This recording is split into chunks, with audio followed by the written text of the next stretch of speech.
Bharat Ratna doctor Babasaheb आंबेडकरांची 14 April रोजी जयंती मोठ्या उत्साहात साजरी केली जाते। मात्र यंदा बीड शहरात पहिल्यांदाच कर्कश आवाज करणाऱ्या डीजेवर पोलीस प्रशासनाने बंदी घालण्याचा निर्णय घेतलाय। आंबेडकर जयंती केवळ उत्सव म्हणून नव्हे तर विचारांच्या माध्यमातून साजरी व्हावी यासाठी हा निर्णय घेण्यात आल्याचे पोलीस प्रशासनाने स्पष्ट केले। मोठ्या आवाजातील डीजेमुळे ध्वनी प्रदूषण वाढते तसेच नागरिकांना त्रास होतो।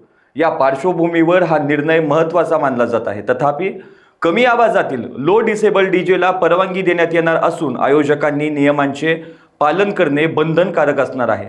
या निर्णयामुळे यंदाची आंबेडकर जयंती अधिक शिस्तबद्ध आणि विचारप्रधान वातावरणात साजरी होणार असल्याचं चित्र दिसतंय। 14 एप्रिल भारतरत्न डॉक्टर बाबासाहेब आंबेडकर साहेबांची जयंती आहे आणि डॉक्टर बाबासाहेब आंबेडकर आपले भारतचे संविधानचे शिल्पकार आहेत। भारतचं संविधान जो आपण हक्काने सांगू शकतो की पूर्ण विश्वमध्ये सगळ्यात बेस्ट संविधान आपलं आहे, तो त्याच्यामध्ये सगळे लोकांना हेच माझं आव्हान राहील की साहेबांनी जे आपल्याला सीख दिलेली आहे, जो व्हॅल्यू सिस्टम आहे, जो त्यांनी आपल्याला नैतिक मूल्य दिलेले आहे, त्याच्या आपण सगळे लोक आठवण काढू।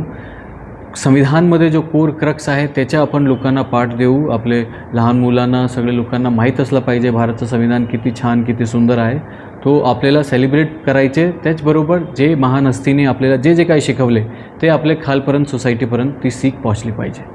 14 तारखेला रात्री किती वेळेपर्यंत रॅलीला निवडणुकीला परवानगी देण्यात आलेली आहे, त्यामध्ये डीजे काही उपयुक्त आहे? त्याच्यामध्ये आता महाराष्ट्र शासन आणि आपल्या जिल्ह्याचे बाबतीत 12 दिवस आपण एक्झेम्प्ट करतो साऊंड पोल्युशनचा। तो त्याच्यामध्ये जो कलेक्टर ऑफिसकडून जो ऑर्डर आहे त्याच्यामध्ये 14 एप्रिलला रात्री 12 वाजतापर्यंतची परमिशन आहे। डीजे अलाउड नाही आहे, ते सुप्रीम कोर्टचा नियम आहे आणि भारताच्या नियमाप्रमाणे डीजेची बंदी राहील।